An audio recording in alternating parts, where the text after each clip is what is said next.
Good afternoon. It's Friday, the 3rd of November, 2023, just after 1 o'clock. Welcome to UK Column News. I'm your host, Mike Robinson. Joining me today, I've got Vanessa Beeley via video link from Damascus, and Ben Rubin is with us today as well. We're going to get kicked off today with this. This is GB News, and this type of headline has been running across the mainstream press. So it's fury as 1 million pro-Palestine protesters set to march through London on Armistice Day. This is the weekly now, every Saturday, Palestinian pro-Palestinian demonstrations going through London. There is going to be one next Saturday, the 11th. There's one this coming Saturday on the 4th, and tomorrow, and one next Saturday on the 11th. And because it's Armistice Day, this is causing some trouble. So let's just have a look at Nigel Farage's comments on this.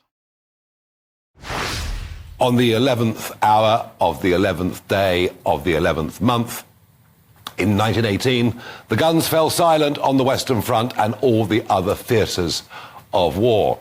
It is a very, very important moment in our national story. And it's something, actually, that has very much been respected in recent years in a remarkable way, on top of Remembrance Sunday, which of course takes place at the Cenotaph, a ceremony that for years the Queen attended, and of course King Charles will be there on Sunday the 12th. But I find it pretty extraordinary that there is a big pro-Palestine march, in fact demands from some for 1 million strong march to come through the centre of London on the 11th of November. Now, I have said before, to great criticism, that I've worried in the past about a lot of people coming into Britain with whom we have no shared history and no shared culture. And this, I think, is a very good example of that. Should this march go ahead, and especially should it be allowed to go down Whitehall past the Cenotaph? And I think the answer just has to be no. So my understanding is that the organisers have already stated that the march will not be going down Whitehall past the Cenotaph. But there's something quite worrying about this particular narrative, and that is that there's an attempt to conflate immigration with a peace march. Some people are arguing that there's more to it than a peace march, but if in fact two or 300,000 people out in the streets, it is a peace march. So let's look at the Express and their headline this morning. British Army veteran says million march protest on Remembrance Day risks kicking off. So the rhetoric is starting to build to drive people together to start some civil unrest here, it seems to me. This is Douglas Murray on Twitter. UK Hamas supporters are now planning a 1 million man march on Remembrance Day. So this isn't about stopping the bombing in Gaza. As far as he's concerned, this is about Hamas supporters, 1 million man march on Remembrance Day. First of all, it's not Remembrance Day, that's the following day. But anyway, let's not worry about that. They plan to defame our war dead and desecrate the Cenotaph itself. I'd like to see the evidence for that. This is the tipping point. If such a march goes ahead, then the people of Britain must come out and stop these barbarians, is what he said. Lawrence Fox, with an extremely emotive image of a soldier in silhouette kneeling in front of the Union flag. It's time to stand and be counted. So the rhetoric very much is one of civil unrest, pitting one against the other. And I thought that there was somewhat ironic that Nigel Farage begins by pointing out that Armistice Day was the day that the guns and the bombs stopped, when in fact that's what most people are calling for in Gaza. The guns stopping. It gets even better because many mainstream news outlets, including the Jewish Chronicle here, government urged to deploy military over 1 million man Palestine march on Remembrance Day. I think this is a very dangerous development.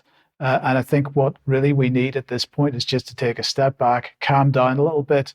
Let's get the action in the Middle East stopped, but most importantly, let's not fall into the trap of believing that what's going on here is hundreds of thousands of people coming out to be pro-Hamas or to promote the idea that Israel needs to cease to exist. Vanessa, let me just ask you for a bit of comment on this. We shouldn't be allowing ourselves to fall into this divide and conquer rhetoric.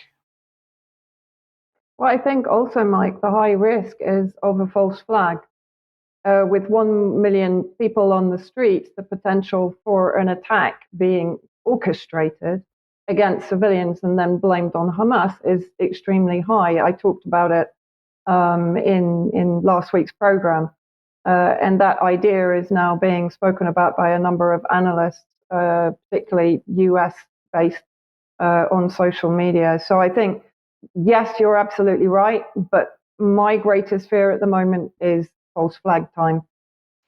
Yes, and well, the question is if there was any kind of action in London on Saturday the 11th, who would be the instigator of it?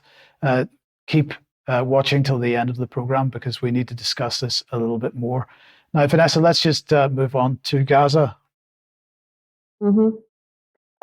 So this, of course, is one of the images from the bombing of Jabalia camp, one of the most densely populated areas of Gaza. But right now, the majority of Gaza looks very much like this.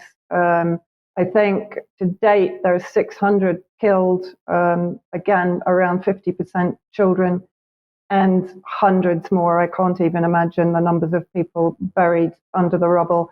And in fact, the first video that I want to show was published today, showing a Palestinian man in Gaza trying to find the bodies of his 4 children. The cameraman keeps trying to comfort him by saying they're in heaven, but it's a distressing video. There isn't any bloodshed, but it's distressing from an emotional perspective.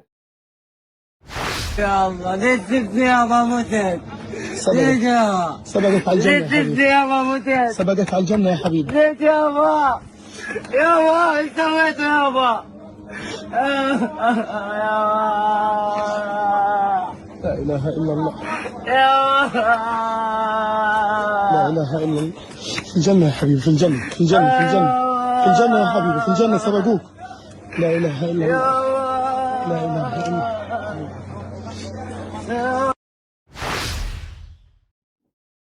You'll notice also the tools that he has are next to nothing to dig through that volume of rubble, because, of course, many of the paramedic centers, many of the rescue centers, the civil defense have been bombed or disabled, so they're unable to get to these areas to even help dig out the bodies of children and civilians buried. According to Euromed Monitor, Israel has dropped the equivalent to 2 nuclear bombs on Gaza since the 7th of October. And moving on, the number of hospitals that are now completely out of action, it's cut off slightly, but the majority of hospitals are either functioning very poorly. People are being operated on without anesthetic, so the pain level is extremely high. The only cancer hospital is out of action, and most of the pediatric hospitals are now out of action completely. Now, there has been a considerable groundswell of opposition to the Israeli war crimes in Gaza. Probably one of the most important ones for me, and certainly one of the strongest worded letters that I've seen, is from a United Nations human rights official who resigned over a textbook case of genocide in Gaza, and his name, moving on to the next slide, is Craig Mochiba. He was the director of the New York office of the UN High Commissioner of Human Rights, and I took an extract. He's written a 4-page letter to Volker Turk. So I recommend people going online to read the whole letter. I took out an extract. This is a textbook case of genocide he wrote in an October the 28th letter to Volker Turk, the UN's High Commissioner for Human Rights. The European ethno-nationalist settler colonial project in Palestine has entered its final phase toward the expedited destruction of the last remnants of indigenous Palestinian life in Palestine. Western governments are wholly implicit in the horrific assault. not only are they refusing to meet their treaty obligations, but he goes on to say that they are in fact actively arming the assault, providing economic intelligence support and giving political and diplomatic cover for Israel's atrocities. Equally, Vasily Nebenzia, Russia's representative to the UN, has put out a statement saying that Israel is an occupying power and has no right to defend itself. Just to qualify exactly what he did say, Mike, on the next slide, the only thing the US and its allies can muster is continued pronouncements about Israel's alleged right to self-defense. Although as an occupying power, it does not have that power, as confirmed by the advisory opinion of the International Court of Justice handed down in 2004. Now, I'm assuming Nebenzia is referring to the territories that Israel occupied in the 1967 Six-Day War, which include East Jerusalem, West Bank, and the Gaza Strip. And as such, it's not recognized as a legal occupation. So as such, I'm guessing that is what he means, that they don't have a right to self-defense under international law.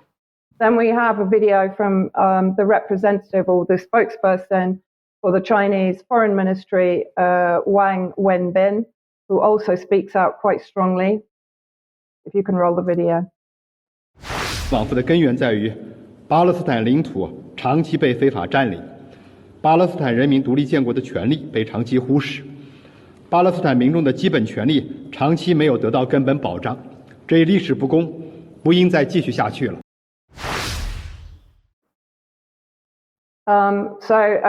Israel accuses Bolivia of capitulation to terrorism and the Ayatollah regime in Iran because Bolivia severs ties with Israel over crimes against humanity. In the last 2 days, also Bahrain has severed economic ties with Israel. Moving on to a Dutch politician, Sylvana Simons, in Dutch Parliament in the debate before the European Summit. She was the first black leader of parliament in the Netherlands, omitting the context of 75 years of dehumanization, displacement, house theft, destruction, robbery, ethnic cleansing, and murder at the hands of Israel, makes the Netherlands not only complicit in the dehumanization of the Palestinians, but also in the legitimization of illegal colonial settlements. And by allowing this for decades, the Netherlands, in collaboration with European and American allies, has single-handedly placed Israel above the law with dire consequences. Every person that falls victim is a victim of colonialism. And once more, the Netherlands is also to blame. Then moving on to Euromed Monitor, a couple of reports from them. First of all, they're putting out strong statements that Europe must stop its support of Israel's ongoing war crimes in Gaza. Then a second report from them entitled, As Israel Expands Its Ground Offensive, We Warn of Bloodbath in the Gaza Streets. And contained within that report, they point out that their team has documented, if we can move on, please, documented multiple cases of deep cracks in the skin of the hands and bodies of Palestinian citizens and rescue workers who came into contact with corpses and rubble due to dangerous chemicals used in Israeli rockets and missiles, of course, supplied by the US alliance. The Human Rights Organization warned that Israel's escalation of its retaliatory policies and genocidal approach through its widespread destruction of Gaza's basic civilian infrastructure appears to be part of a plan for forced displacement and transfer, and it is in violation of international human law. Then I just want to show a very quick video of yesterday, what appears to be white phosphorus being used against an UNRWA school in Shati Beach Camp, again, one of the most densely populated areas of Gaza. If you can roll the video.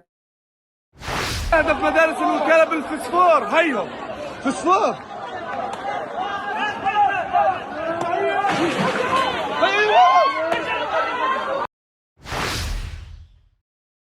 It's worth noting that if white phosphorus comes into contact with human skin, it can burn even down to the bone. Again, Euromed Monitor, egregious acts of torture and abuse committed by Israeli army against Palestinian civilians in the West Bank. To my knowledge, there's no Hamas in the West Bank, so this is clearly genocide that is going on here. And there are distressing videos available online showing much of that torture of Palestinian civilian prisoners. The organization said that at least 3 detainees are seen being subjected to the so-called wheel method, where the victim is forced to assume the position of a car tire while being raised, hung, and brutally subjected to severe beatings without any cries for help being taken into account. Or the ghost method is also documented in the videotapes, which depict victims being hung from a hook or a door handle and lifted by the tightening of handcuffs so that only their feet or toes touch the floor. Victims are then severely beaten. And it's not only Palestinians that are coming under attack. In the next video, we see Jews that had put out Palestinian flags in support of Gaza from their houses in Meir Sharim in Jerusalem were beaten up by the Zionist police security forces.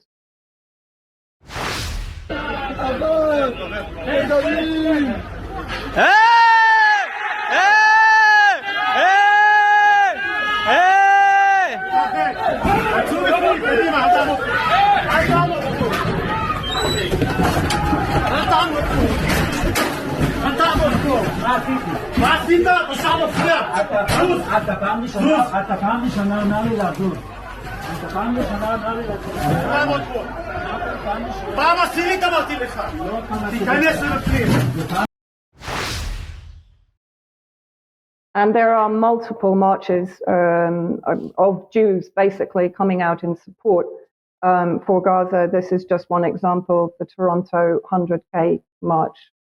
Thank you. Yes, and Vanessa, I mean, it's quite. It has been quite staggering how the Jewish protests have been, or demonstrations have been taking place in the United States as well. I mean, we had the demonstration out in Congress to sit in, and then in New York a few days last weekend, was Grand Central Station, the same thing again. So, you know, Jewish communities around the world are speaking out on this. Yeah, and actually I had a number of messages and calls after last week's program from Jews saying to me that they agree with the message that Judaism is not Zionism and Zionism is an enemy of Judaism. It is anti-Semitic. So nice to have that feedback. Yes. Okay. Thank you, Vanessa. Right. Now let's move back to the UK then. And well, the AI Safety Summit, I talked about this on Monday. Debbie was talking about this on Wednesday. So look, what kind of AI are we talking about here? Well, they're calling this frontier AI. This is highly capable general purpose AI models that can perform a wide variety of tasks and match or exceed the capabilities present in today's most advanced models, computer models, that is. And so they're asking about the dangers. Of course, that's what Rishi's been saying about, talking about. So they're saying, what are the dangers? The removal of the human being from the decision-making process is, of course, one of the dangers. And I mean, I would say that this might be as simple as interaction with your bank, for example, or with a utility company, or as many have already experienced, an online platform like YouTube or Facebook. Trying to deal with the censorship issue is a pretty significant problem when you're up against computer models and AI. But just consider what would happen, or what will happen rather, when these same types of models are deployed in the area of public health or in the justice system, or for just as a couple of examples. Now, Rishi did give a presentation. We'll just show this first. He was looking very dapper there, but outside the summit venue, then he spoke to the press, and this is what he had to say. Well, the people developing this technology themselves have raised the risk that AI may pose, and it's important to not be alarmist about this. There's debate about this topic. People in the industry themselves don't agree, and we can't be certain. But there is a case to believe that it may pose risks on a scale like pandemics and nuclear war, and that's why, as leaders, we have a responsibility to act, to take the steps to protect people, and that's exactly what we're doing. We've created an AI Safety Institute here in the UK. So on the scale of pandemics or nuclear war is the danger, but don't worry, we're going to deregulate because that regulation stifles innovation. So he talked about the world's first AI Safety Institute. This is the graphic they put out for this. This is cementing the UK as a world leader in AI safety. And we should make no mistake, what they're doing is using the MHRA model here, just as with medical devices and vaccines and so on. They're attempting to create the global regulator for AI in the UK, which effectively would do no regulation at all, would effectively be an enabler, in fact. So this was the declaration that they pushed out, or at least this is the graphic that they pushed out describing the declaration. This is the world's first agreement on safe and responsible development of frontier AI, 28 countries from across the globe and the EU identifying AI opportunities and risks. And you'll notice that opportunities come before risks. And this is very much the same as the vaccine model for COVID-19, building a shared understanding of these risks and international collaboration on science and research. So let me welcome Ben to the program. Ben, you've been watching this very closely. I have, and the UK has really placed itself at the centre of everything this week. It's been quite remarkable to see all of the activity going on. You've already talked about the safety summit at Bletchley Park, and I'll come back to that in a moment. But running in parallel, literally on the same days, we've had a whole bunch of other events running in this country. One of them was the AI Fringe event, which was directly linked to the AI Safety Summit. It's been running all week, including running today at the British Library. I actually attended yesterday to hear from a bunch of the UK regulators and how they're looking to implement AI, and I'll talk about that in a moment. But we've also had the King's Fund annual conference. The King's Fund is a think tank that focuses on the UK health system, so obviously a big deal when it comes to the NHS. They've been talking a lot about artificial intelligence and how it's going to underpin the future of the UK health system. And we've also had at the same time an event called Anthropy, which Debbie and I have spoken about recently, which has been held at the Eden Project, which is about inspiring a better Britain. And that markets itself as essentially a Davos-style event. Literally, they describe themselves as a Davos-style event that takes place on the South Coast. And also ARC, which is an international community with a vision for a better world. And ARC is a fascinating proposition. We've already talked about Douglas Murray and his, I would regard as inflammatory comments about the protests that are going to be taking place over the next few weeks. I think that he's really playing with fire there. And ARC has positioned itself almost as an antidote to the World Economic Forum. This is the kind of the conservative take as opposed to the progressive take on globalism. And when it launched, it was very much about injecting new thinking, new ideas, untainted by the past, looking to the future. So obviously they've reached for Michael Gove to do a keynote speech on the first day of their event, which I think tells you everything that you need to know about ARC. A lot of people were holding out quite a bit of hope, actually. It looked potentially like quite an interesting event that was being run, an interesting think tank, essentially coming up with ideas for the future. But actually, as it's manifested, it's really just same old, as far as I can tell. In the presence of Michael Gove, I think is a great example of that. Anthropy also has essentially revealed itself, if it hadn't already, right? I mean, it basically is going to market as a Davos-style event, but just today on Twitter, it has announced that they have received full blessing from the UK Uniparty, essentially. So all three leaders from the main UK political parties have come out and said that Anthropy is a relevant and impactful force for the UK. They've written letters that you can go and find on the Anthropy app if you want to download that. And really interestingly, and I just talked to Brian about this earlier, Anthropy is using language that we know is employed by Common Purpose.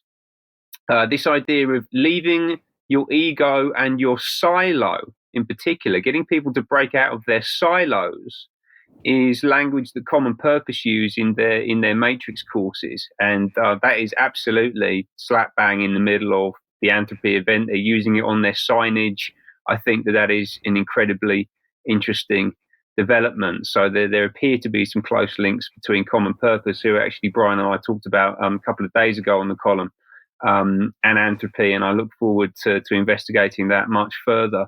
But obviously, the big news is AI. Mike's already talked about the work done at Bletchley this week. In parallel to that, an executive order has also been signed by Joe Biden in the US. And this is all about artificial intelligence, safety, security, and trust. Don't worry, guys. Joe Biden is on the case. How could you possibly argue with safety and security and trust for the use of artificial intelligence? Obviously, though, when you dig into it, there is an agenda at play here. And essentially what we're looking at is a way of enshrining critical race theory and these concepts of equity, diversity, social justice, which are in effect neo-Marxist language, neo-Marxist concepts into US law. And you see this absolutely everywhere. So let me read a couple of excerpts here. So irresponsible uses of AI can lead to and deepen discrimination, bias, and other abuses in justice, healthcare, and housing. To ensure that AI advances equity and civil rights, the president directs the following additional actions. We must provide clear guidance to landlords, federal benefits programs, and federal contractors. So that's anyone who works with the US government, right? And there's a huge variety of organizations that work with the US government. They're being directed to keep AI algorithms from being used to exacerbate discrimination. And they also need to address algorithmic discrimination through training, technical assistance, and coordination between the Department of Justice and federal civil rights offices. And all of this is being done in the development of the AI ecosystem and how this technology is being deployed. And it's being deployed extensively by governments, not just in the US, but globally. And we're just going to run a little film here now to talk about how that's manifesting here in the UK. They are a cultural technology. So in the same way that a library is a cultural technology, and large language models like ours, as I say, they've read everything. They've read everything that's ever been digitized. So not quite everything, but everything that's been digitized. And of course, that then reflects the prejudices and biases of the past. Much like a library, if you've got the British Library reflects the biases and prejudices of the past in the pages of its books. And of course, if you insensitively pick a book at random and ask it for a hero, or ask it for, it is going to represent the historical biases that are inherent in that cultural technology. There are a couple of things you can do about that in libraries. You can burn books, or you can be rather more sensitive about which books you choose and how you choose them, and you can apply a level of intelligence to how you use a library. Which is the same thing as burning books, right? And then this is how they are training these models. They are restricting the information that is being introduced into the model, and it has the same net impact as burning books, right? He continues. But in AI, I think it's much the same with large language models. They do absolutely reflect those biases. There's some very clever maths you can do to start taking out biases. So one of the things we do is in the big vector space of meaning in which we operate, if you take a word which is gendered in the corpus, say doctor, would be more associated with men rather than women, we can just correct for that bias in the maths and make sure that it isn't a gendered word in our corpus. So there's clever stuff you can do, but the big picture is you need to be cognizant that there is bias in the training data, there is bias in our history, and you need to use that cultural technology as you would use other cultural technologies, with an eye to that bias and with an eye to making the future world better than the past world it was trained on. Okay, you get that. Our history is biased.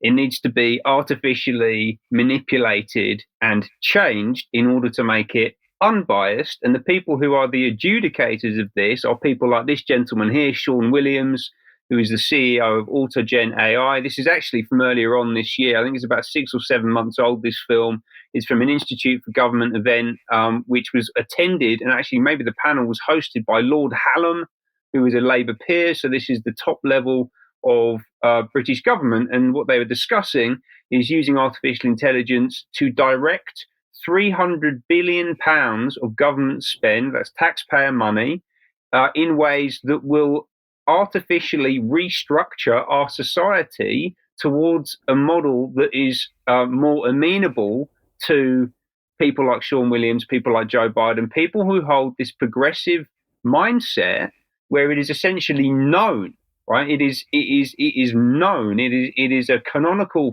fact that our society is fundamentally biased and prejudiced. It always has been. And the only way that we can potentially fix it and create this better future is by using artificial intelligence to artificially transform the way that our world is structured. It's absolutely remarkable. Who's it being done by? Well, we know it's being done by these people. It is the global community, right? So the politicians that we're all very familiar with, they're the salespeople, they're the ones fronting this stuff up.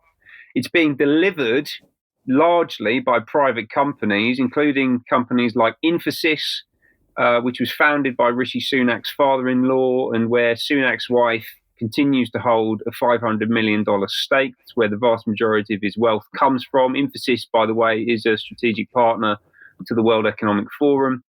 And what's the end point of all of this? Well, Elon Musk being interviewed by Sunak last night. I mean, we've had a whole range of things happen this week. It's been a very busy week out there.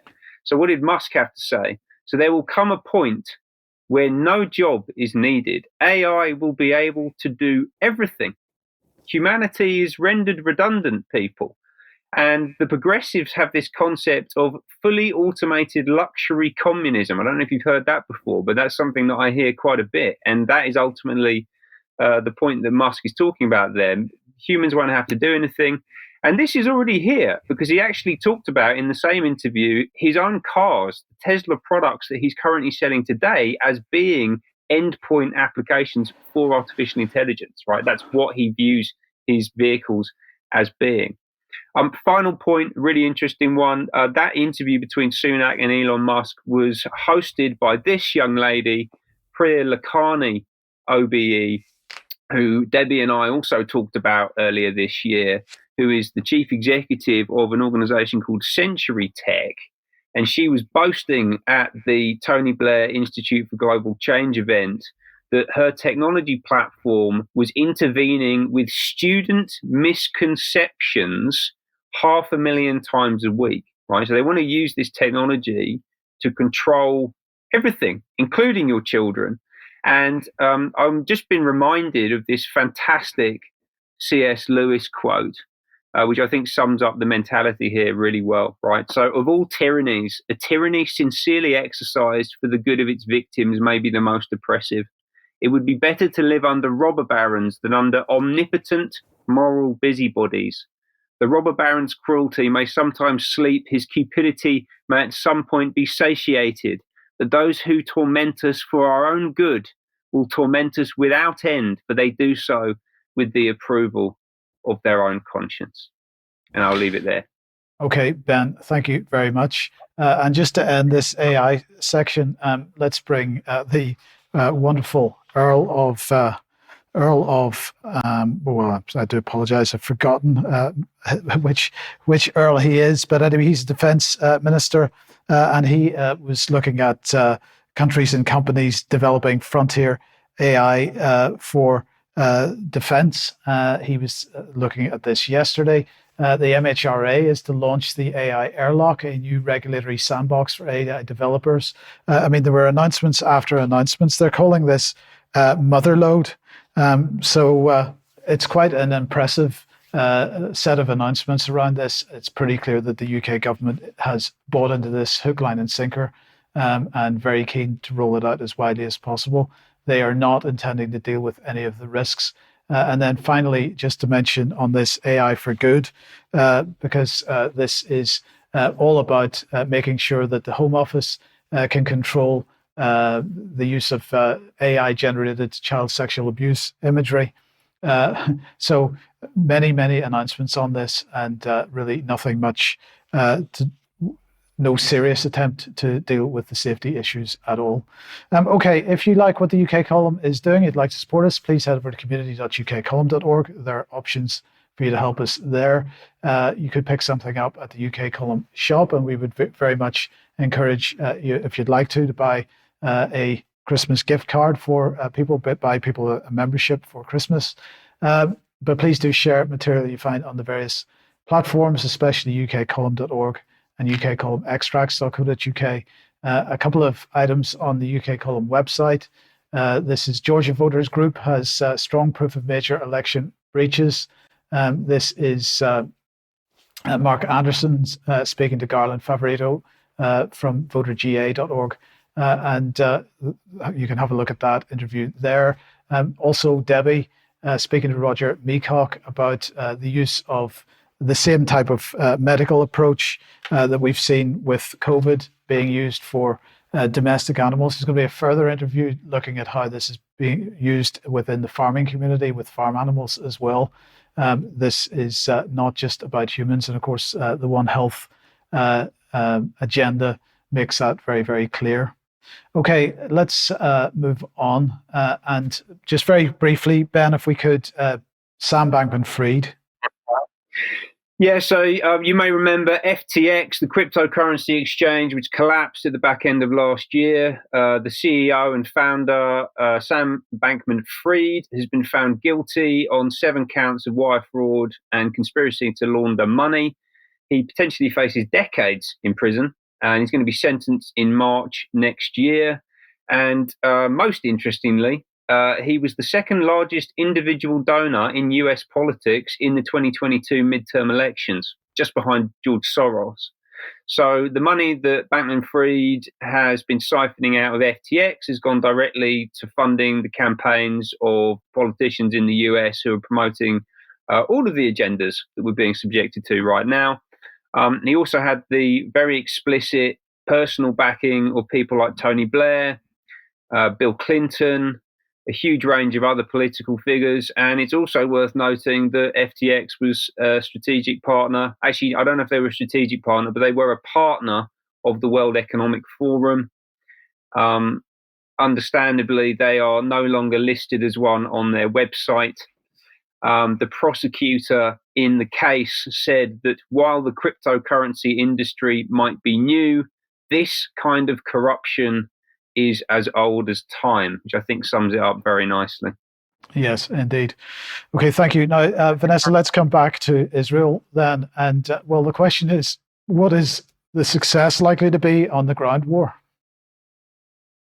Well, I mean, a number of military analysts or former US intelligence analysts like Scott Ritter, I think also Philip Giraldi, Larry Johnson have been saying very clearly, as have I, that a ground invasion into Gaza is effectively challenging the Israeli forces with guerrilla urban warfare, something that they've not faced previously. They've been up against unarmed civilians in the West Bank largely. And there was an interview on Sky News that I recommend everybody watch with an IOF soldier where he actually confirms that, one, that he fears Hamas can never be wiped out. And I reiterate, Hamas is only one faction. So he's talking about the Palestinian resistance, both in West Bank and in Gaza. And Mike, you asked me what the tunnels were like. I mean, I entered through the tunnels into Gaza in 2012, just before the Zionist aggression of 2012. They're varied. Some can bring through vehicles, large vehicles, Arctics. Some are smaller. An RT reporter managed to get into the resistance tunnels in Gaza. So that's the first part of the report. And then the second part, just demonstrating how difficult this war will be for the Israeli forces, demonstrating the use of the tunnels to come out behind the enemy lines and to take out a Zionist tank. So it shows both the tunnels and the strategy. القدس الذراع العسكري لحركة الجهاد الإسلامي 60 مترا تحت الأرض عمليا. بالطبع الجدران هي من الإسمنت بالإضافة إلى السقف المقوس والذي يمنح هذه الأنفاق قوة كبيرة جدا. والمعلومة التي عرفتها ربما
So yeah, I mean, just to reiterate, this ground invasion, they haven't actually advanced very far, and there have been high casualties, many of which we don't think are being reported for obvious morale reasons inside Israel. Okay, thank you. Let's come back to the UK and the National Security Technology and Innovation Exchange, NSTIX. Don't know how many people know what this is, so let's just bring their definition on screen. It's a government-led science, technology, and innovation partnership that enables coherent and agile delivery of innovative national security outcomes through a coordinated and systematic approach to research and capability development. So there you go. It's the key thing is here. It's about creating cooperation, not only within government and government agencies, but across the public sector, the private sector, academics, academic science, technology, and innovation communities. So they're setting up these co-creation networks, as they describe them, and co-creation spaces. This is part of the fusion doctrine, which came out in the Defence Review in 2018. They foster open and collaborative development of user-driven technology solutions around a cross-cutting theme critical to national security. That is how they describe it. So let's look at the themes that they are particularly looking at here. And the first one on the list is behavioral and social science. So all the behavioral science that we saw being rolled out during COVID is very much part and parcel. That's the first thing on the list for these co-creation networks. Cyber, data science and artificial intelligence, another theme from today. Defense innovation, operational technologies, protective security, quantum computing, and space. But we see the same old agendas, same old policy areas appearing time and again with each of these kind of innovations. Now, let's go back to Israel again, Vanessa. Yeah, so what I basically also wanted to talk about, which was related to what you mentioned, Mike, which is this sort of growing normalization of ethnic cleansing and genocide as being part of the language.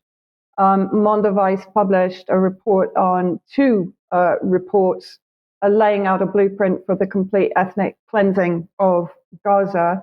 First of all was the Misgav Institute for National Security and Zionist Strategy, but the second and probably the more important one is the Israeli Intelligence Agency report, which basically lays out 3 steps of ethnic cleansing. First of all, to erect tent cities in the southwest territories, so presumably within the Sinai. The 2, humanitarian corridor. I would question that naming, to obviously direct Palestinians from Gaza into the Sinai Desert, eventually to build cities in the Sinai, and to create a 7-kilometer wide, what they call sterile zone to prevent the Palestinians coming back.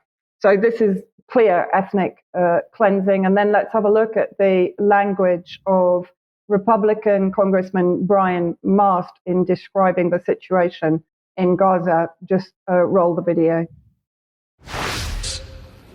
As a whole, I would encourage the other side to not so lightly throw around the idea of innocent Palestinian civilians, as is frequently said. I don't think we would so lightly throw around the term innocent Nazi civilians during World War II. I mean, just quite extraordinary language coming out now, both from both sides of the Atlantic, regarding civilians in Gaza, bearing in mind that I think it's almost 4,000 children have now been killed in the Israeli indiscriminate bombing. Israeli Minister of Heritage, Amichai Eliyahu: North Gaza is more beautiful than ever. Blowing up everything is amazing. When finished, we will hand over the lands of Gaza to soldiers and settlers who lived in Gush Katif. So again, very much referring to ethnic cleansing. And then I want to come back to, I know you mentioned it on Wednesday, Mike, to Suella Braverman's statement. If we can just roll the video, I've cut it short, but I want to focus on what she says about the march itself. Specifically the Met, in terms of the London protests, is doing everything it can to enforce the law robustly enough? Or do you think that certain regulations around extremism and terrorism need to be changed or modified, as the Met Commissioner seems to be suggesting might need to happen? Well, first of all, let me explain what we've seen over the last few weekends. We've seen now tens of thousands of people take to the streets following the massacre of Jewish people, the single largest loss of Jewish life since the Holocaust, chanting for the erasure of Israel from the map.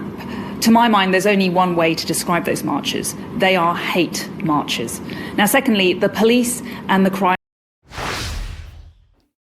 I mean, you know, this is just extraordinary from Braverman. Not one mention of the tens of thousands that have been injured, the thousands that have died in Gaza under indiscriminate bombing that is described by more measured statements from global leaders like President Putin, the Chinese Foreign Ministry, various other countries not connected to the Middle East necessarily, who have very clearly stated that this is unacceptable under international law. And I think also what's quite incredible is she refers to the victims, that is the largest number of victims since the Holocaust. So again, we have this Holocaust framing, the victimhood of Israel, although of course it's an occupying force and under international law, as Nabensia told us, it doesn't have the right to self-defense.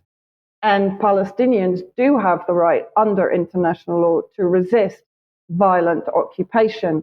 So, you know, we have a complete negation of international law here from Braverman, and extraordinary racism, in my opinion, from somebody whose country, her own country of origin, was obviously colonized by the colonialists that are now backing the war against the Palestinians and backing the Zionist project.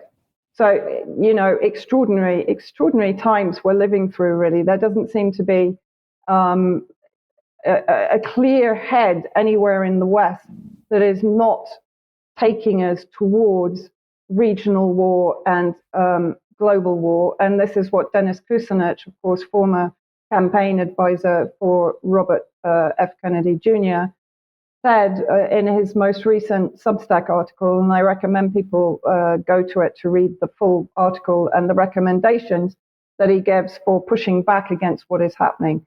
So he says, through illegal war after illegal war, the US has demoralized and demonized itself against the rest of the world.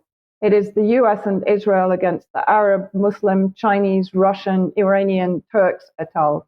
The probability of nuclear war is higher than it has been since the Cuban Missile Crisis of October the 16th to the 28th, 1962. Premier Nikita Khrushchev found an off-ramp, averting annihilation.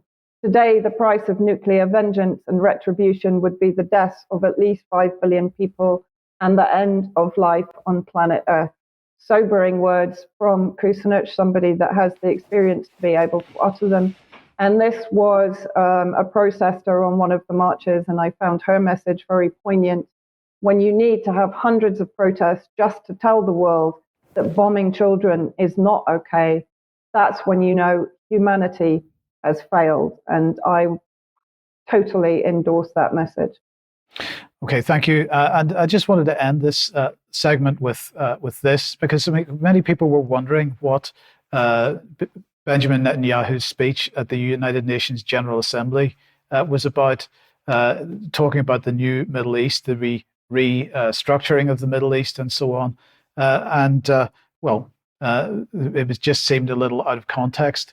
But Egypt, an Egyptian MP, this is Mustafa Bakri, who's a member of the House of Representatives in Egypt, is now claiming that the current crisis in Gaza, according to this article in the Egypt Independent, goes deeper, and that one of the outcomes of this is potentially the Ben Gurion Canal project, which is a Cold War project, but has more or less been forgotten about since then and suddenly back in the headlines, as it were.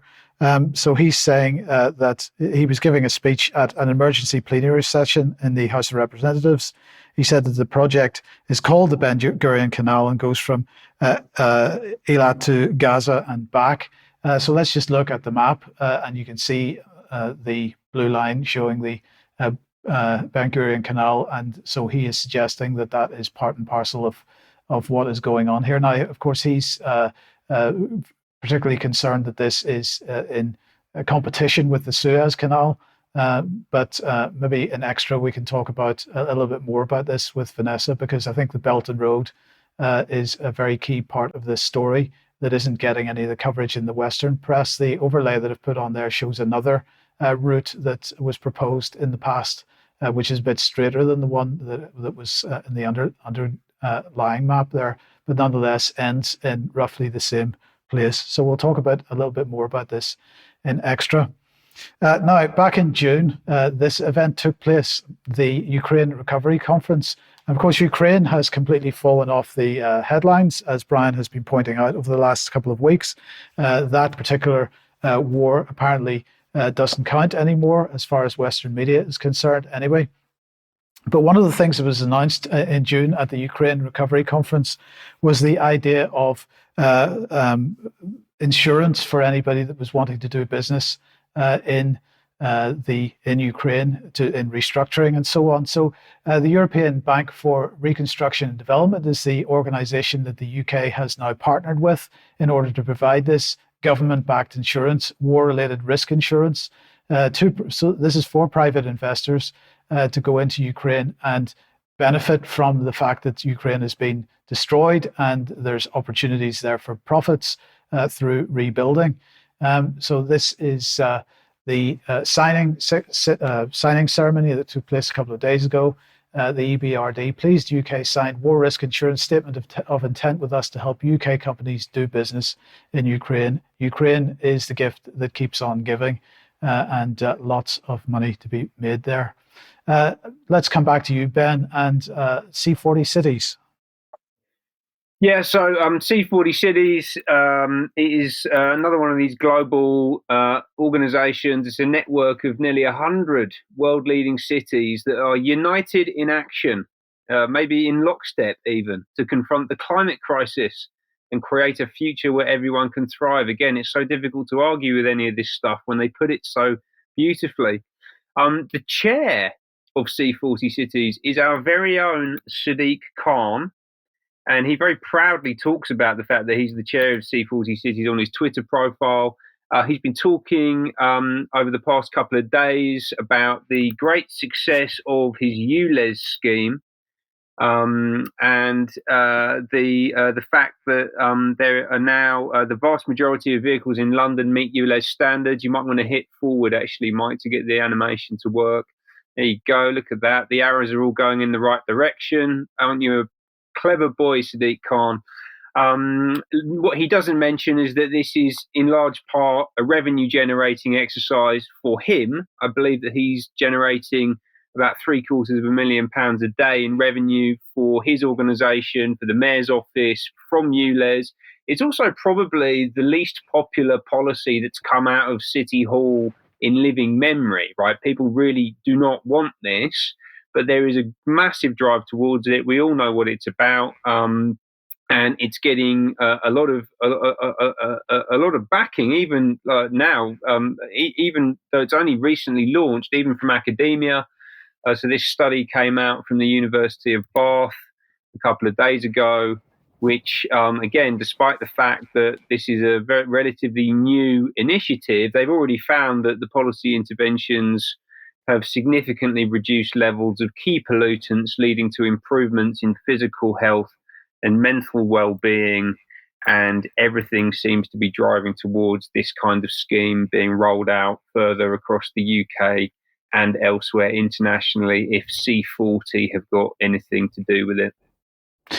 Yes, indeed. Okay, well, look, I want to end just by reminding everybody about this piece of legislation, because, of course, when we are talking about protest marches, demonstrations, and so on, inevitably at every demonstration, there is a fringe element there which may be behaving in a way which most people don't agree with. And those are the sets of behaviors which end up in the headlines in the mainstream press and generates the kind of angst and problems that we were discussing at the very beginning of this program. But just remember that not too long ago, the Covert Human Intelligence Sources Criminal Conduct Bill 2019 to 21 was brought through Parliament, and it has and eventually received royal assent. It is now an act of Parliament, and this permits agents of the state to break the law. It's not clear what the purpose of that law breaking is for, but this is all about infiltrating movements and pursuing a government agenda within movements. And let's just remind ourselves about what the text of this bill said: a bill to make provision for and in connection with the authorization of criminal conduct in the course of or otherwise in connection with the conduct of covert human intelligence sources. This is people working for the state, getting involved in campaign groups and other protest organizations and so on. And at the time that this was being discussed, if you remember, there was no particular limit on the type of criminal conduct that was permitted by this. There were no limits on that in the legislation itself. And if we look at the number of organizations that are entitled to authorize this kind of criminality, some very surprising names on this. Names that aren't surprising, perhaps, like any police force in the United Kingdom, the National Crime Agency, the Serious Fraud Office, any of the intelligence services. So far, any of Her Majesty's forces, so far we might not be surprised by this. Her Majesty's Revenue and Customs, the Department of Health and Social Care, the Home Office, the Ministry of Justice, the Competition and Markets Authority, the Environment Agency, the Financial Conduct Authority, the Food Standards Agency, the Gambling Commission. So these are the types of organizations entitled to break the law or to have their agents break the law. And the question has to be, for what purpose? Really, at this point, it is staggering to me that this type of legislation has been allowed to get passed without any serious pushback from the general public. I just want to get some thoughts from both of you. Ben, first of all, I know you weren't aware of this until this morning, but it is really an incredible situation where agents are put above the law in order to try to drive certain behaviors in society.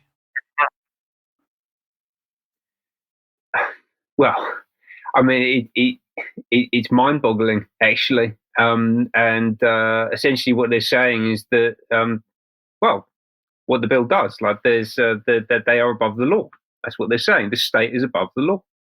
And what's really interesting, actually, is that even why on earth would the FCA be able to do this? You know, why would any of these regulatory agencies be able to do this? I mean, actually, why would anyone be able to do this? But that list of names is absolutely astonishing. What essentially we're looking at here is a state that is completely, utterly, entirely out of control. Yes. Vanessa, finally, any thoughts? You're muted. No, I'm not. Right. No, we can hear you now. No. Yeah, okay.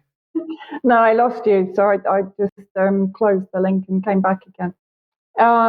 Yeah, I mean, this is extraordinary, and I think the point that I want to make about these marches, apart from the possibility of false flags, apart from the possibility of agents provocateurs, and who will those agents provocateurs be? Of course, we have to remember that Britain is responsible for sponsoring terrorism in the region, including most recently in Syria, and that those terrorist factions are being given back into the UK. So we've seen various false flags on British soil. So I think, there is a huge danger of that. Yes, indeed. Thank you. So we got to keep that in mind when we're looking at the headlines in the coming days. We will leave it there for today. Thank you very much to everybody that has joined us. Thank you to Vanessa and Ben for taking part. We'll be back for Extra in a couple of minutes if you're a UK Column member. Otherwise, have a great weekend, and we will see you at 1 p.m. on Monday. Bye-bye.